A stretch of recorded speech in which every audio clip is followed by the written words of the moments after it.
Rádio Rio de Janeiro, a emissora da Fraternidade, passa a apresentar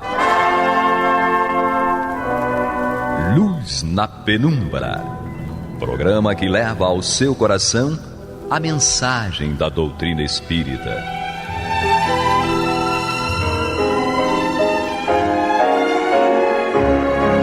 E com vocês, Eduardo Araújo, para o estudo de O Livro dos Médiuns, da obra codificada por Allan Kardec.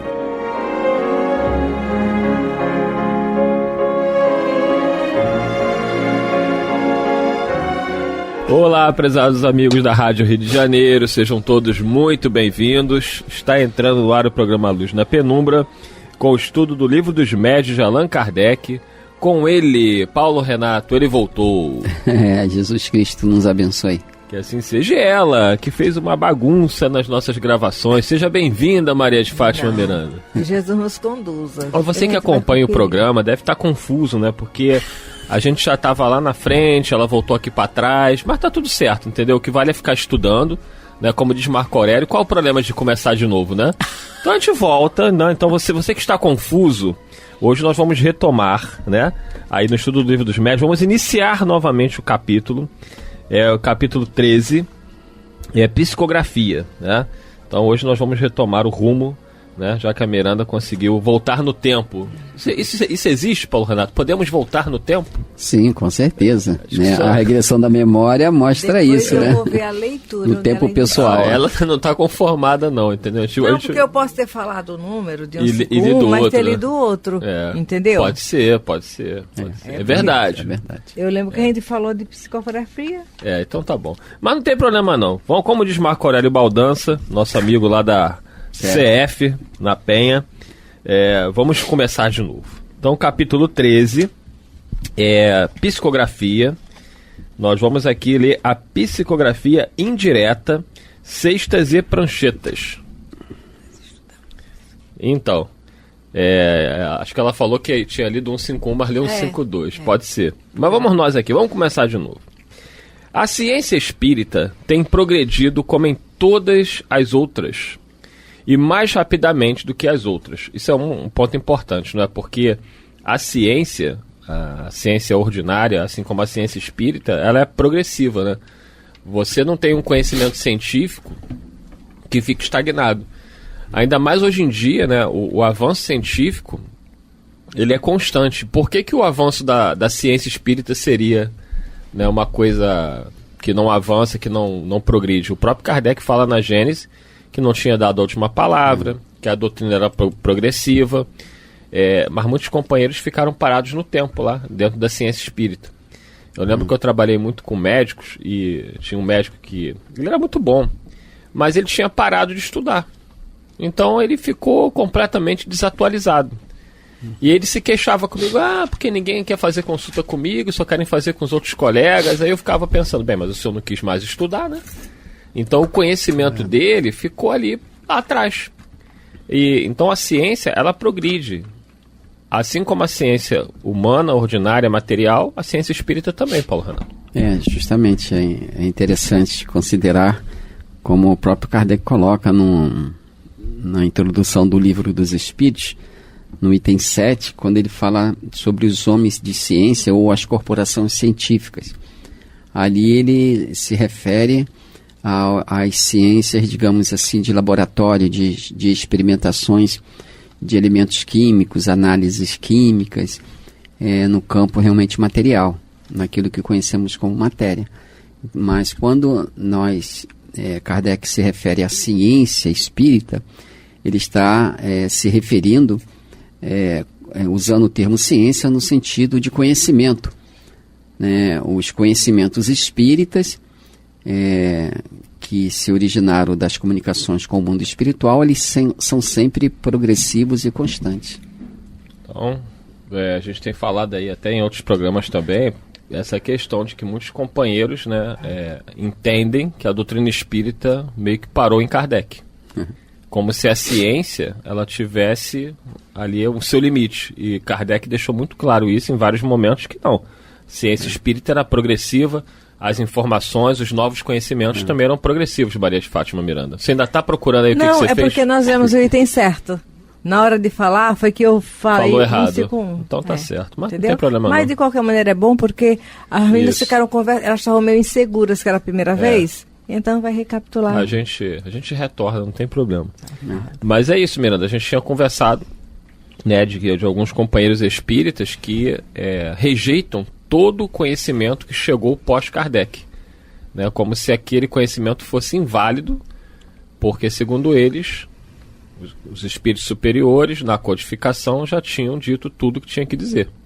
E aquilo que vem depois seria contrário ou em desacordo com essas obras. Mas, olha, deve ser alguma coisa que nós não conseguimos entender, mas respeitamos. Porque se a doutrina espírita se trata de uma ciência, nenhuma ciência fica parada. Já começa por aí, não é? E nenhum espírito, principalmente o espírito superior, fica com o aprendizado congelado. Se você refletir isso, a ciência terrena, você observa de um ano para outro quanta evolução, não é? Imagina a ciência divina, que está se expressando através de leis naturais dentro da organização que a doutrina espírita nos traz. Então, a gente não pode falar do que não conhece. Eu não sei o porquê essas pessoas têm essa opinião. Mas a gente vai refletir que, se é uma ciência, não existe estagnação da ciência, logo, alguma coisa não está bem compreendido. Seria o mesmo que considerar inútil os ensinos do Cristo, porque Jesus tomou por ponto de partida para novos ensinos os ensinos de Moisés, os instalados lá no chamado Antigo Testamento. Então, os judeus à época, que rejeitaram a mensagem do Cristo, teriam, nesse sentido, alguma razão em dizer que não precisariam do Cristo porque já tinham a sua própria lei, né? Já tinham sua própria compreensão de Deus. Mas Jesus disse que não veio anular a lei, veio dar-lhe cumprimento, seu verdadeiro cumprimento. Assim, a ciência espírita, a doutrina espírita, veio tomar dessas duas revelações primeiras, Moisés e Jesus, e dar-lhes o acréscimo possível à nossa compreensão. E assim como Kardec afirmou que ele ou os espíritos não haviam dito a última palavra, né, em termos de conhecimento, é natural que nós continuemos o nosso progresso espiritual, até porque nós não estamos num mundo de espíritos perfeitos, em que, teoricamente, teríamos atingido um grau bem superlativo de conhecimento e de moralidade. Nós, com todo o conhecimento que o ser humano conseguiu atingir hoje, na verdade, nós estamos ainda no início daqueles conhecimentos mais profundos e hoje me parece que nós mais conhecemos do que sabemos, né? Conhecemos muitas coisas, mas em realidade não sabemos bem a sua origem nem como elas funcionam essencialmente. Sabemos dar algumas aplicações, mas a cada instante estamos renovando a nossa maneira de considerar e de usar os novos conhecimentos. Mas é interessante porque a gente observa que é o mesmo perfil de raciocínio do judeu de ontem. Então pode ser o judeu reencarnado agora, que já aceita Jesus, mas nega o que vem, a continuidade de outro estágio. Não é? Porque se tiver um limite, qual é o limite? Já que o pensamento é contínuo. Gente, quando a gente vai raciocinar o básico, o pensamento é contínuo, nós não paramos de pensar. Jesus diz, o Pai trabalha até hoje, eu trabalho também. Então o conhecimento é infinito e essa compreensão das leis vai se aprofundando. Então vamos dar continuidade aqui, né? Retomando, item 152 do capítulo 13, Livro dos Médiuns. A ciência espírita tem progredido como todas as outras e mais rapidamente do que as outras, que é o que nós acabamos de comentar. Alguns anos apenas nos separam da época em que se empregavam esses meios primitivos e incompletos, a que trivialmente se dava o nome de mesas falantes. E já podemos nos comunicar com os espíritos tão fácil e rapidamente como fazem os homens entre si, e pelos mesmos meios, a escrita e a palavra.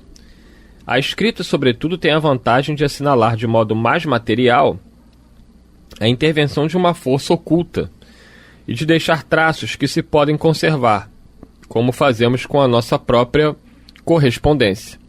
O primeiro meio utilizado foi o das pranchetas e cestas munidas de lápis, com a disposição que passamos a descrever. Então, na época de Kardec, ainda não tinha a facilidade dos gravadores de voz, né? Estava começando ainda e não era uma coisa de fácil acesso. Então, era muito melhor você ter tudo escrito, né? Então, facilitou bastante o trabalho de Kardec. Muitas pessoas questionam, poxa, mas não é muito mais fácil o espírito falando do que ele escrevendo? Sim, né? Hoje nós sabemos. O próprio Chico, ele trabalhou muito com a psicografia, mas 2 livros, né, que é o Instruções Psicofônicas, o Vozes do Grande Além, eram reuniões mediúnicas gravadas de voz. Né? Facilita muito, não é, Paulo Renato? Mas na época de Kardec foi importante a parte escrita. É interessante o registro em livro, porque se hoje nós temos tão vasta informação sobre o Chico Xavier e a sua obra em si, graças aos livros, às mensagens que ele registrou em papel. Né? A gente observa que os biógrafos do Chico pesquisaram aquelas pessoas, foram às suas residências, aquelas pessoas que teriam recebido mensagens, digamos, do mais além, como se costuma falar. Né? Essas pessoas pegaram as mensagens que eles guardavam com muito carinho e repassaram para os biógrafos, uma cópia, né? Então estava tudo ali para ser consultado. É a semelhança da consulta que nós fazemos nas bibliotecas, com textos antigos, com documentos antigos. Então me parece que seja mais fácil a leitura, o manuseio. Porque até a questão da gravação em si, a mídia depende muitas vezes, para ser reproduzida, de se ter aquele material à disposição, né? Hoje, muitas vezes, aquelas fitas cassete, né, aquelas fitas de vídeo, muita gente não consegue reproduzir hoje porque não tem mais. Ela estraga em situações impróprias, elas colam. Ninguém mais tem. A maioria das pessoas não temos um instrumento adequado para tocar uma fita cassete, uma fita de vídeo. Então, muita gente que tinha esse material armazenado, muitas palestras do Divaldo, foram constrangidos a se desfazer desse material porque não tinha mais como reproduzi-los. Então a questão do registro de voz ainda tem isso, né? A não ser que se preserve o material onde a voz foi acolhida. Sim. De modo que ela possa ser reproduzida ao longo do tempo. A época de Kardec ficava quase que mais difícil. Com o Chico, eu acho que foi o Herculano Pires que deu um gravador de presente. E tiveram aquelas gravações e eles registravam em livro. Porque ainda hoje o acesso ao livro é mais fácil. Tem muita gente que não tem acesso a determinadas tecnologias. Realmente, em termos de registro para consulta e reprodução, me parece muito mais fácil a escrita. É por isso que os espíritos até hoje, né, para as obras, eles utilizam a psicografia. O próprio Chico, com toda a parte já possível de gravações, os espíritos usavam a escrita. Continuavam escrevendo. Porque facilita, né? O registro está ali, depois você vai transformar aquilo em livros e ficará o registro do que foi feito. Né? E você tem acesso em qualquer lugar. A escrita está no papel, qualquer lugar, qualquer ambiente, você pega, lê, relê, consulta. É bem mais fácil. Mesmo escrito, nós temos problemas, né? Como foram as traduções da obra de Kardec, que tem as polêmicas, alguns originais das obras de Chico que sumiram. A gente sabe que, lamentavelmente, o ser humano cria problema, né? Se não tiver, ele dá um jeito de arrumar algum problema. E aí o outro vai fazer a tradução, aí, não, vamos atualizar um pouco aqui, aí já faz uma tradução completamente... mexer nessa expressão. E aí altera o sentido da frase, mas assim... Tira de contexto. Mas isso é uma coisa que vem desde aí de tempos imemoriais, né? Você vê que Jesus também, os espíritos deixam muito claro que houve muitas interferências, né, da igreja dentro das traduções bíblicas. Nós vemos aí que tem a Bíblia dos protestantes, a Bíblia dos católicos. Uma tem mais livro, outra tem menos livro. Uma tem uma tradução mais assim, outra tem mais assado. Mas é como Kardec disse no Evangelho. A parte moral do ensinamento de Jesus, essa não teve como ninguém mexer. Né? Essa está muito clara. Amai os vossos inimigos, perdoai, a compreensão, a caridade. Então, aquilo ali não tem como mexer. O restante, eles truncaram bastante. A questão da palavra, nós temos na própria época do Cristo, ele sendo chamado de feiticeiro, né, pelas suas colocações. O próprio Paulo acusou Estevão de feiticeiro, de mago e coisa semelhante. E eles ouviram o evangelho, aquela mensagem cristã, de viva voz, como se diz, não tinha nenhum gravador. Sim. E muito bem explicada, muito bem colocada pelas palavras daquele grande espírito Estevão. E mesmo assim, o Paulo, no caso, Saulo, ele distorceu conforme o sabor das suas intenções. Acho que é Emmanuel que diz que nós, na verdade, acumulamos no nosso celeiro espiritual ou mental alguns valores e, com base nesses valores, nós fazemos avaliações pessoais, individuais de qualquer coisa. Então, podemos desnaturar aquilo que seja mais belo, né? Conforme o material que acumulamos em nossa alma, provindo da cultura, da crença. Então, seja escrito, seja falado ou ouvido, a mensagem vai ser sempre, vai se traduzir com mais clareza ou com menos clareza, dependendo daquele que tem, que assume a responsabilidade de retransmiti-la, né? É isso aí. Vamos então dar continuidade aqui no item 153 desse capítulo 13, Psicografia. No item 153, Allan Kardec nos diz: já dissemos que uma pessoa dotada de aptidão especial pode imprimir movimento de rotação a uma mesa ou a um objeto qualquer. Tomemos, em vez de uma mesa, uma cestinha de 15 a 20 centímetros de diâmetro, de madeira ou de vime. A substância pouco importa.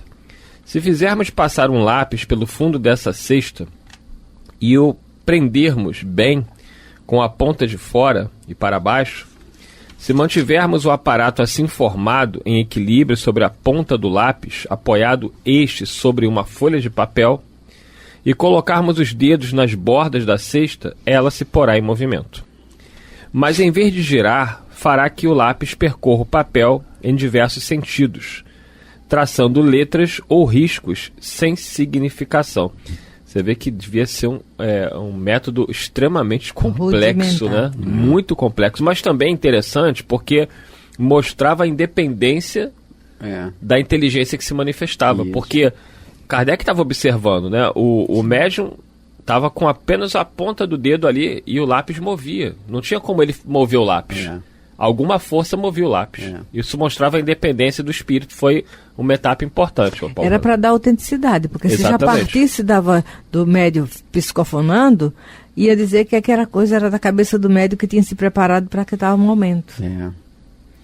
Realmente devia ser uma coisa muito interessante para se avaliar, né? Porque uma pranchetinha, a pessoa colocava o dedo ali sobre ela e ela se movia sozinha com alguma agilidade, né? Por mais que se pensasse em fraude, não existia argumentação sólida para dizer que aquilo era uma fraude. A pessoa podia até pensar, mas diante do fato do que ela estava vendo, como é que ela ia admitir uma fraude? A pessoa não estava segurando a prancheta, estava com os dedos apoiados. Então, realmente, só um sistema de negação absoluta. Para você tocar uma prancheta com segurança, você tem que manusear. São os dedos, a mão segurando. Outra coisa é o dedo ali e a coisa aí fluindo sem... Por isso que Kardec coloca entre aqueles descrentes, daqueles fenômenos, aqueles que não admitiam o fenômeno, e colocou aqueles por espírito de sistema. E esses não acreditam. Esses não tem jeito. Não tem jeito. Tem pessoas que podem ver que elas vão duvidar do que estão vendo. Não adianta. Porque elas querem adaptar o fato às suas crenças, aos seus valores, às suas explicações.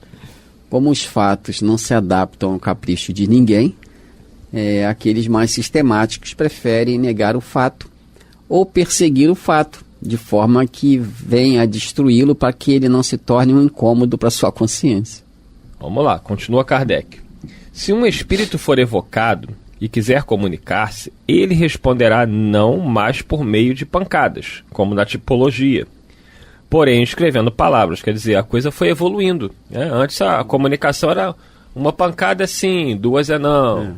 E por aí, tentando uma comunicação muito rudimentar. Mas o mais importante desse período inicial foi mostrar a independência da inteligência que se manifestava, até chegar à mão do médium. Né? Porque se começasse pela mão do médium, iria gerar muito mais dúvidas, Miranda. Sim, foi aquilo que nós falamos. Foi estágio, porque era uma descoberta, era descortinando véus, não é? De alguma forma, para raciocinar o que poderia estar ali por trás, e a capacidade de aperfeiçoamento. A gente vê como o Kardec realmente é sábio em tudo, né? Quando ele fala que a doutrina espírita é uma ciência de bases morais, ele mostra muito bem com essa afirmação que o espiritismo surgiu, a doutrina espírita, como corpo de informações, ela surgiu com base num processo de aprendizado, né? Não foi uma revelação. As situações foram surgindo e as análises as comparações foram sendo feitas aos poucos na medida em que os fenômenos iam se dando. Sim. É o mesmo método da ciência comum, né? Observação, análises e síntese. Quer dizer, é interessante essas questões que às vezes o espírita, nós os espíritas não nos damos muito conta dessa realidade. Já pegamos de forma tão fácil e ainda complicamos, porque quando a coisa vem fluindo de uma maneira bem sóbria, em vez de você observar todo o conjunto que está oferecendo aquilo, você já entra no preconceito, rotula e rejeita. Continuando aqui, Kardec diz: o movimento da cesta já não é automático, como no caso das mesas girantes. Torna-se inteligente.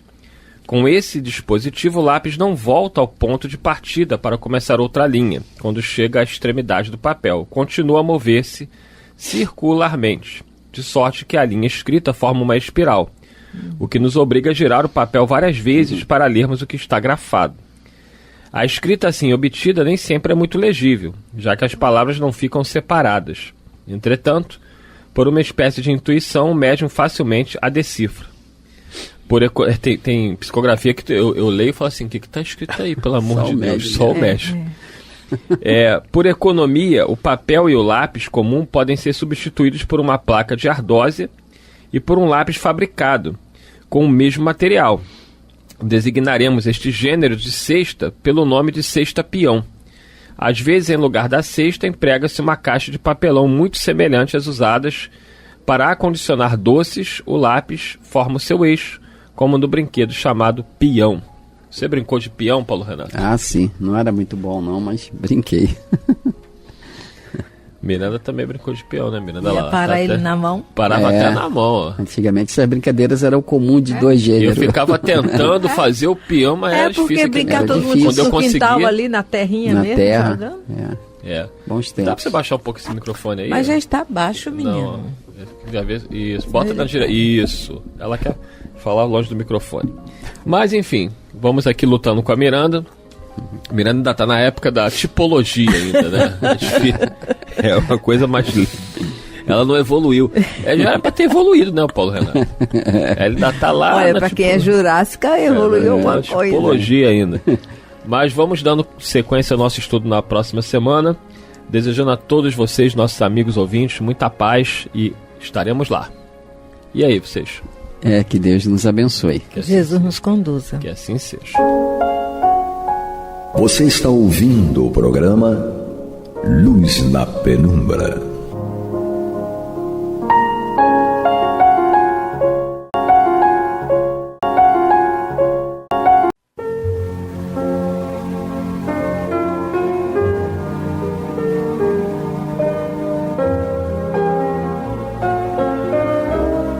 A Rádio Rio de Janeiro está levando ao seu lar e ao seu coração a mensagem consoladora da doutrina espírita, através do programa Luz na Penumbra.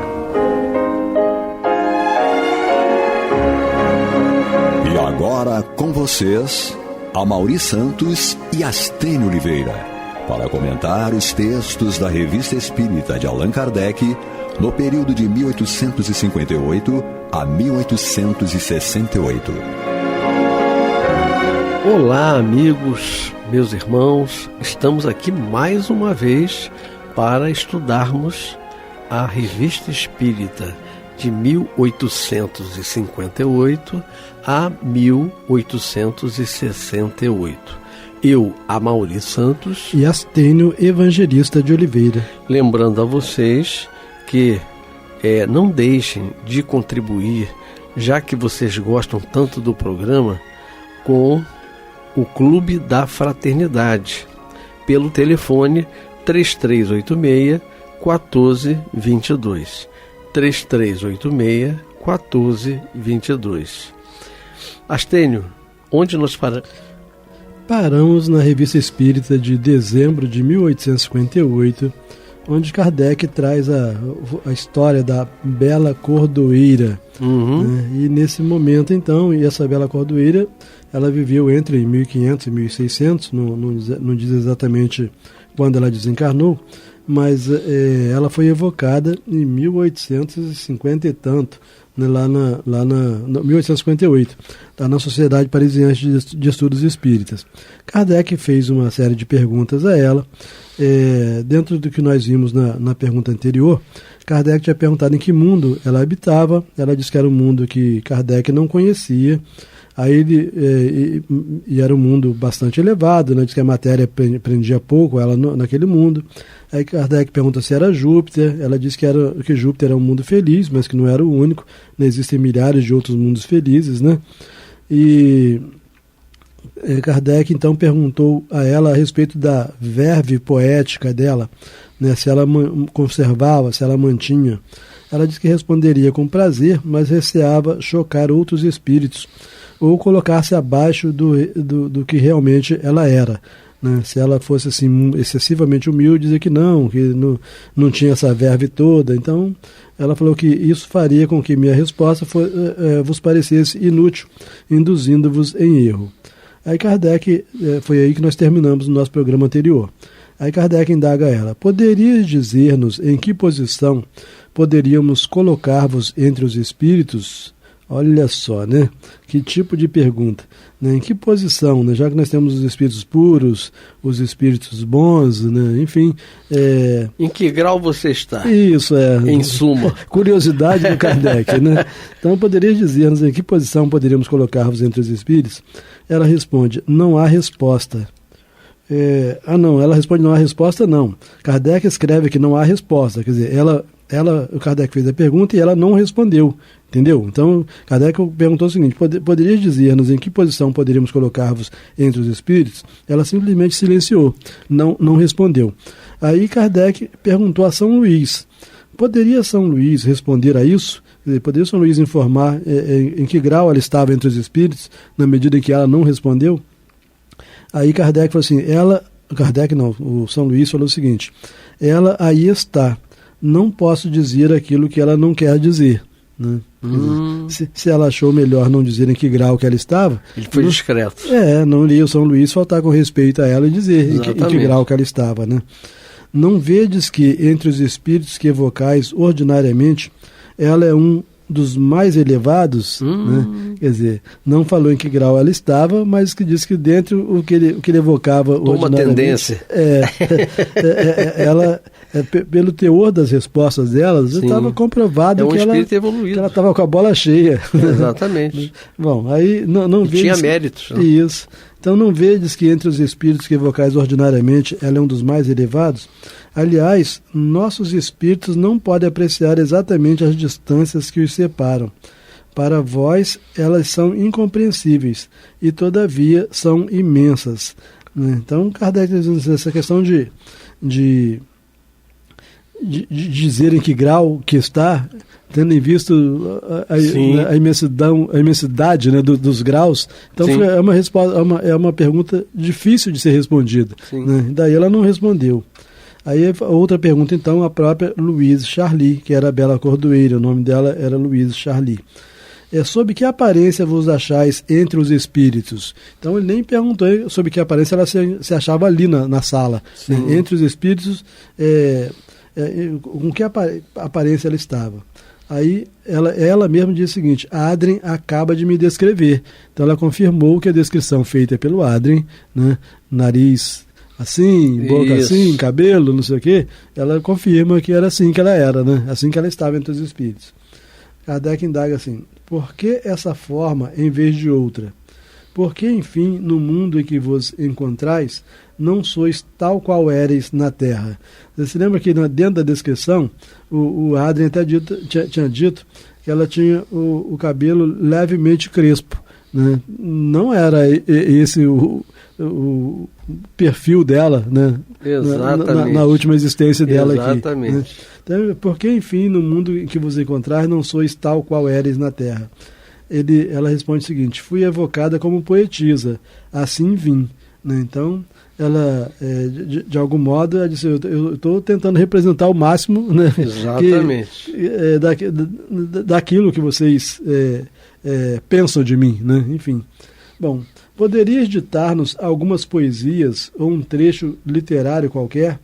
Ficaríamos felizes em ter algo vosso. E é aqui que não prestou essa pergunta. Vamos ver o que aconteceu aqui. Né?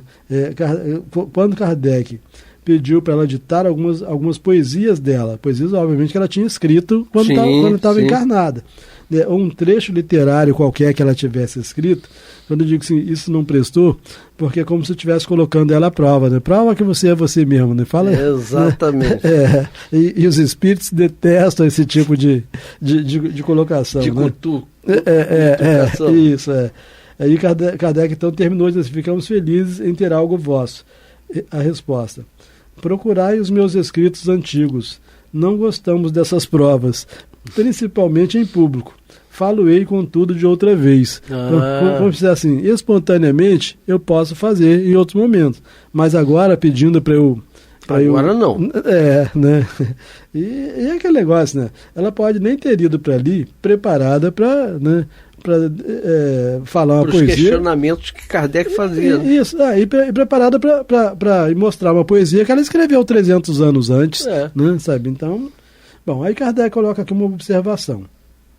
Sabe-se que os espíritos não gostam de ser testados, e as perguntas dessa natureza têm sempre mais ou menos esse caráter. Então Kardec sabia que os espíritos não gostam de ser testados, mesmo assim ele estava testando, né? Bom, é sem dúvida por isso que quase nunca aquecem. Espontaneamente, e quando menos esperamos, dão-nos por vezes as coisas mais surpreendentes, aquelas provas que em vão lhes teríamos solicitado. Mas quase sempre basta que se lhes peça uma coisa para que se não a obtenha. Sobretudo se percebe um sentimento de curiosidade. Os espíritos, principalmente os elevados, querem assim provar-nos que não estão às nossas ordens. Né? Então, os espíritos elevados detestam curiosidade, né? Porque as curiosidades são inúteis e eles não fazem nada que seja inútil. Né? Então, quer pedir a eles uma orientação, quer pedir uma posição filosófica, estão sempre prontos a apresentar, mas querem falar... Querem mesmice? Aí eles não gostam. Não tem tempo se sentem incomodados. Isso, não tem tempo a perder, não. Né? Bom, no dia seguinte a essa reunião, né? No dia seguinte, a Bela Cordoeira ditou espontaneamente por meio do médium escrevente que lhe servia de intérprete. Então ela veio e espontaneamente, sem que tivesse pedido a ela para escrever um texto, para escrever nada, né? Ela escreveu. E ela disse o seguinte: vou ditar o que te prometi, que ela prometeu na outra reunião, né? Não são versos, pois não os quero fazer. Aliás, não mais recordo os que fiz. Viu o que eu te falei, que ela podia nem se lembrar mesmo do que ela havia escrito? Ela falou, não me recordo do que fiz. Isso, então, o que eu falei que ela tinha se recusado, muito provavelmente que não veio nem preparada para aquilo, né, de trazer texto, esse tipo de coisa. E ela fala que ela não se recordava mesmo daquilo que ela escreveu 300 anos antes. É pouco tempo para se lembrar dos versos, né? É claro. 300 anos. Só 300 aninhos, né? Então, ela disse, não vou ditar vou ditar o que te prometi. Não são versos, pois não os quero fazer. Aliás, não mais recordo os que fiz, e não os apreciareis. Será a prosa mais modesta. Na terra exaltei o amor. Então aqui é a prosa dela. Na terra exaltei o amor, a doçura e os bons sentimentos. Falava um pouco do que não sabia. Aqui não é do amor que me ocupo, é de uma caridade ampla, austera, esclarecida, de uma caridade constante que não tem senão um exemplo na terra. Né? E obviamente que esse exemplo na terra ela está se referindo a Jesus. Homens, pensai que depende de vós ser felizes e fazer do vosso mundo um dos mais avançados do céu. Tereis de fazer calar os ódios e as inimizades, esquecer os rancores e as cóleras. Eu acho isso tudo assim muito interessante, cara, porque é lamentável a gente ver ainda no meio espírita, né, rancores, né? Às vezes em reuniões públicas ou na presença de outras pessoas, né, discussões estéreis. Isso é tão lamentável, né? É tão bonito saber calar, né, para que a harmonia não se quebre, né? Então ela coloca aqui, ó, homens, pensai que depende de vós ser felizes e fazer do vosso mundo um dos mais avançados do céu. Tereis de fazer calar os ódios e as inimizades, esquecer os rancores e as cóleras, perder o orgulho e a vaidade. Deixai tudo isso de lado, semelhante a um fardo que cedo ou tarde precisais abandonar. Esse fardo, bem o sei, para vós é um tesouro na terra. Por isso tendes mérito em o abandonar e em perdê-lo. Mas no céu ele se torna um obstáculo à vossa felicidade. Crede, pois, em mim, apreciai vosso progresso. A verdadeira felicidade é aquela que vem de Deus, onde encontraríeis prazeres que valham as alegrias que ele com E maiúsculo, né, dá a seus eleitos, a seus anjos. Então ela está assim, pedindo, né, orientando-nos, sugerindo-nos que nós tenhamos foco no nosso progresso espiritual, né, foco na vivência das leis divinas. E ela prossegue então, né, e aí, já concluindo o texto dela, ela diz: Deus ama os homens que procuram avançar em seu caminho. Então, automaticamente, aqueles que se permitem ficar parados pelo caminho, né, não são os que mais são atendidos pelo Criador, né, que despertam o interesse do Criador. Então Deus ama os homens que procuram avançar em seu caminho. Contai, pois, com seu apoio. Não tendes confiança nele? Julgais que seja perjuro, que não vos deveis entregar a ele completamente, sem restrição? Infelizmente, não quereis entender, ou poucos dentre vós entendem. Preferis o hoje ao amanhã. Vossa visão restrita limita os vossos sentimentos, vosso coração e vossa alma, fazendo com que sofrais para progredir, em vez de avançar natural e facilmente pelo caminho do bem, por vossa própria vontade, porquanto o sofrimento é o meio que Deus emprega para vos moralizar. Então, um ponto aqui filosoficamente importante, que ela fala que a gente pode avançar naturalmente, ou seja, sem o concurso do sofrimento, né? Só que a escolha tem que ser da gente, né? Como é que a gente quer avançar? Livre-arbítrio. Aí ela termina o texto dizendo o seguinte: não eviteis, pois, essa via segura, embora terrível para o viajante. Terminarei por vos exortar a não mais encarardes a morte como um flagelo, mas como o portal da verdadeira vida e da verdadeira felicidade. Eis aqui um outro ponto, né, que nós espíritas precisamos avançar bastante, né, porque os nossos velhos hábitos adquiridos quando não tínhamos nenhuma religião ou adotávamos outras religiões, né, de colocar a morte como a coisa mais terrível que possa acontecer, né? A Joana de Anjos, ela fala assim: a morte nunca é o pior que pode acontecer a uma pessoa, né? Porque o pior que pode acontecer a uma pessoa querida não é ela morrer, né? Por exemplo, ela se vincular ao crime, ela se tornar dependente química, né, se tornar a pessoa desonesta. Então, eu tomar conhecimento de que um filho meu está se desviando comportamentalmente, né, roubando os outros, né, batendo na mulher, lesando, isso, né? Esse tipo de coisa, é muito mais triste isso do que tomar conhecimento de que meu filho sofreu um acidente, né, e que desencarnou. Né? Então ela diz, a morte nunca é o pior que pode acontecer a uma pessoa. Então a gente fica lendo os romances espíritas, as obras de André Luiz, acha a espiritualidade tudo uma maravilha, mas quando desencarna alguém da família, se entrega ao choro que não passa nunca. É a lástima. Lástima. Que não passa nunca, né? Bom, então quem assinou o texto foi a Louise Charly, a Bela Cordoeira. Então, terminamos o texto dela. Vamos entrar num outro, que Kardec, na mesma revista de dezembro de 1858, colocou entre variedades. E nessas variedades ele traz um texto que ele intitula de monomania. Né? Então, a monomania é uma espécie de paranoia, né, que determinadas pessoas desenvolvem, né? E tem muitas paranoias, né? Então, tá mais hoje. Né? Às vezes até a paranoia da limpeza, da limpeza material. Toque, que é considerado toque. Não pode entrar calçado em casa de jeito nenhum, né? Não pode isso, não pode aquilo, né? Enfim. E a monomania também lembra a questão de única, né? De única ideia, uma ideia fixa, né? Que nada se afasta daquilo ali. Bom, aí Kardec diz o seguinte: lemos na Gazette du Mons. Então isso aqui foi um texto que ele leu nesse jornal aqui. Um indivíduo acometido de monomania religiosa, há 7 anos recolhido no estabelecimento do Sr. Sturt, que é o que tudo indica era um estabelecimento voltado para loucos, né?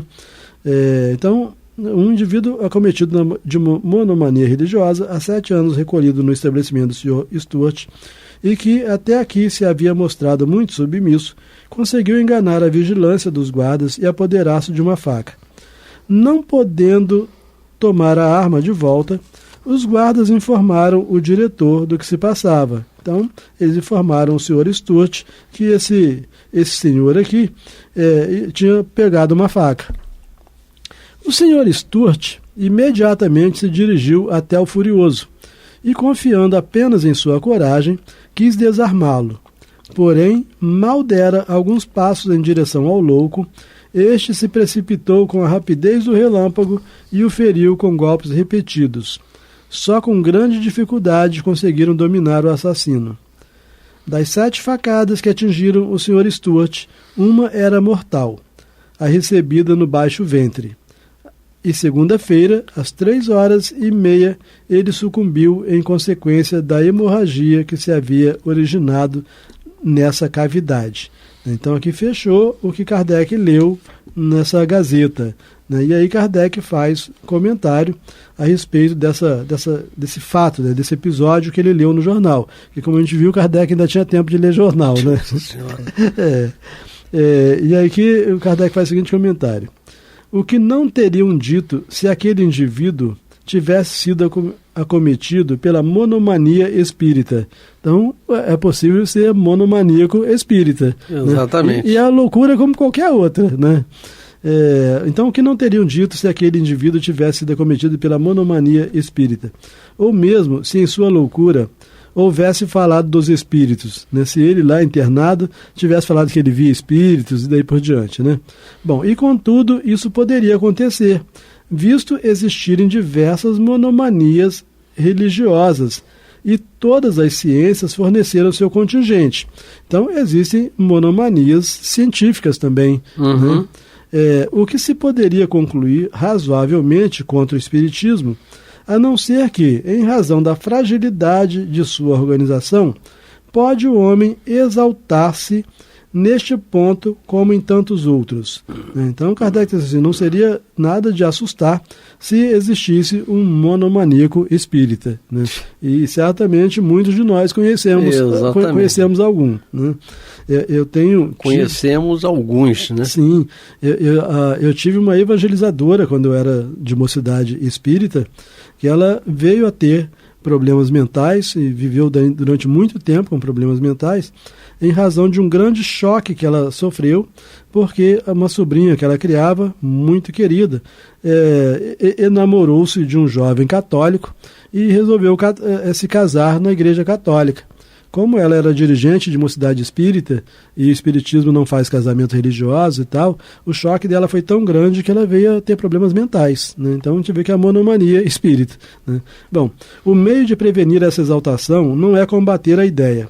De outro modo, correríamos o risco de ver renovados os prodígios dos Cévenes. Aí tem uma nota de rodapé aqui, que os Cévenes a região é conhecida pela sua grande comunidade de protestantes ou huguenotes.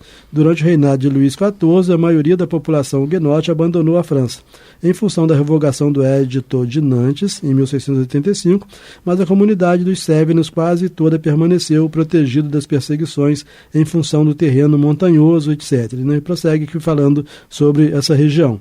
Aí Kardec fala assim, o meio de prevenir essa exaltação não é combater a ideia. De outro modo, correríamos o risco de ver renovados os prodígios das Cévenes. Se alguma vez organizasse uma cruzada contra o espiritismo, vê-lo-iam propagar-se cada vez mais. Como, pois, opor-se a um fenômeno que não tem tempo nem lugar de predileção, que pode ser reproduzido em todos os países, em todas as famílias, na intimidade, no mais absoluto segredo, melhor ainda que em público. O meio de prevenir os inconvenientes, já o dissemos em nossa instrução prática.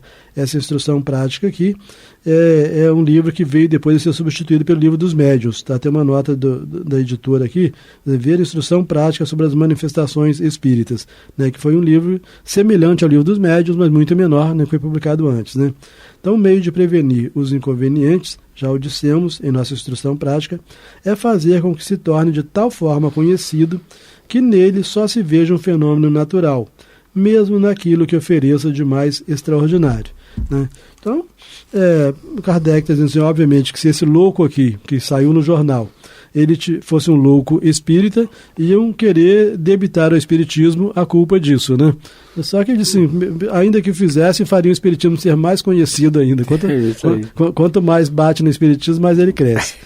Mas o nosso tempo terminou mais uma vez. Infelizmente, Astênio, terminamos mais um capítulo desta Revista Espírita de 1858 a 1868.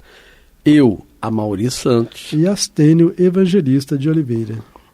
Lembrando a vocês que o Clube da Fraternidade, colaborem através do telefone 3386-1422, 3386-1422. E agradecemos também ao nosso irmão Pablo. Muita paz.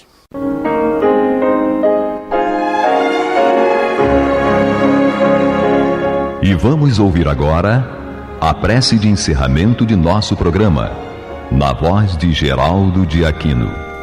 Jesus, dá-nos coragem para a luta, piedade para os insultos e misericórdia para as injustiças e ingratidões. Limpa nossa alma de inveja e ambições mesquinhas, de ódio e de vingança o nosso caminho.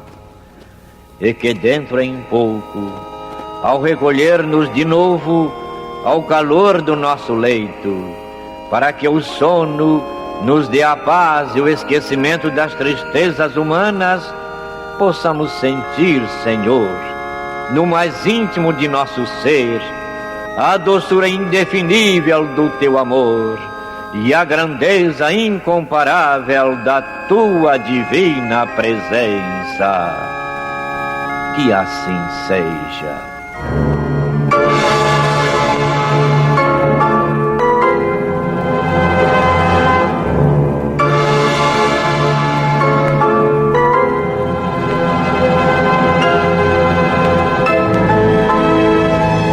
Acabamos de apresentar o programa Luz na Penumbra, que voltará a ser apresentado amanhã às 21 horas nesta emissora. Música